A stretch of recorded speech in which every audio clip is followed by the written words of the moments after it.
खैबर में शहादत हज़रत अली अलैहिस्सलाम जे दिहाड़े जी मुनासिबत सां पूरी दुनिया जियां खैबर शहर जे मरकज़ी इमाम बारगाह अल हुसैनी मतोले फ़कीर रसूल बख्श मल्हा जी अॻवाणी में मजलिस अज़ा जो सिलसिलो रखियो वियो। मजलिस अज़ा खे ख़िताब कंदे ज़ाकिर अहले बैत सैयद अमीर हैदर शाह काज़मी ज़ाकिर अहले बैत सईद अहमद सादी ख़िताब कंदे चयो त अॼु असांजे इमाम जी शहादत जो 21 रमज़ान मुबारक जो ॾिहाड़ो आहे। हुननि चयो मौला अली अलैहिस्सलाम जहिड़े बहादुर जूं केतिरी जंगनि में फ़तहियूं हासिल कयूं। वधीक हिननि ख़िताब कंदे चयो त नबी करीम सल्लल्लाहु अलैहि वसल्लम जिन फरमायो त मन कुंतु मौला फ़ज़ा अली मौला, जंहिंजो मां मौला उनजो अली मौला आहे। मूंखां बाद अली तव्हांजो मौला आहे।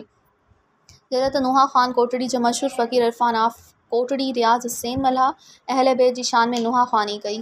मज़ीद ख़बरनि ऐं तफ़सीलात लाइ विज़िट कयो असांजी वेबसाइट www.awamiNewsHD.com ऐं ॾिसंदा रहो अवामी न्यूज़ HD।